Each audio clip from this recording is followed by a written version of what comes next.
Hello, I'm Dan Jackson, aka Dan's the Engineer, and this video is about what do you do if you've got too much work.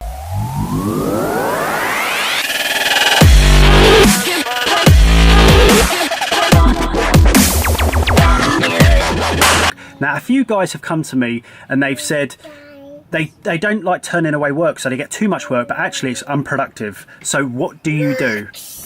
Now, I'm just here with my son. Say hi, Wolfie. Hi. So I'm going to keep this really quick because he wants to play Peppa Pig. So what do you do in that situation when you've got too much work? Now, what you need to do is evaluate who are your best clients, and you put them into 3 categories.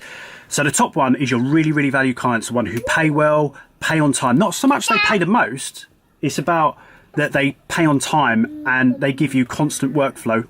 The loyal customer, you know the ones. The second customer is your general customers. You know, they're not like the top customer, but they come back, they keep coming back, you know, and keep giving workflow. The work isn't great, but you take it and stuff like that. And then the third one is the customer who doesn't pay that well, always arguing with pricing, always, you know, disputing invoices and stuff like that. They're your least priority client.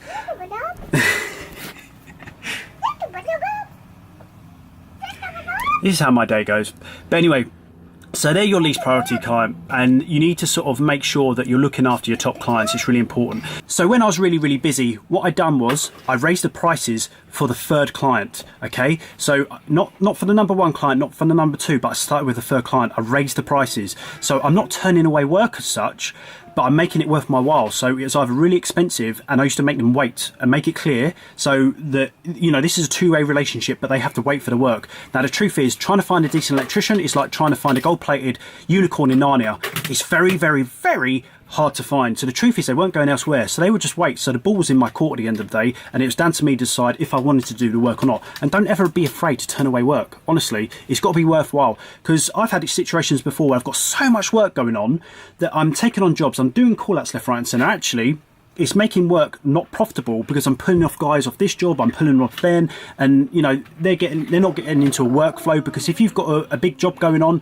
you want to be there constantly. You don't want to pull guys off every other day, half a day or whatever. It's very bad, but I understand it does happen. So you've just got to prioritise, and obviously if you've got contracts in place, you have to meet them. But you know, contracting is difficult. It's about balance, but you know, you can categorize your clients and prioritise which one you want to look after the most. But the other thing I found was that when I was really, really busy and I used to make clients wait a long time for my services, obviously not emergency works, I was more sought after because they felt that it gives them sort of a feeling that you're really, really busy.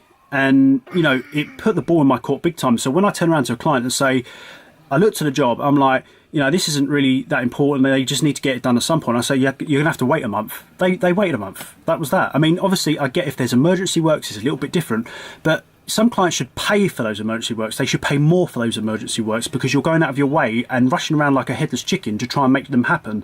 So you've got to price your work accordingly. And if something is coming in as a rush, put the price up. If you've got a new client that comes in and they really want you to do something, put your price up. Mate, you know, at the end of the day, they've got to pay for that inconvenience for you and your business for pulling guys off. Anyway, I hope this little video helps. Little food for thought. I've got to play with Wolfie. I'll see you later.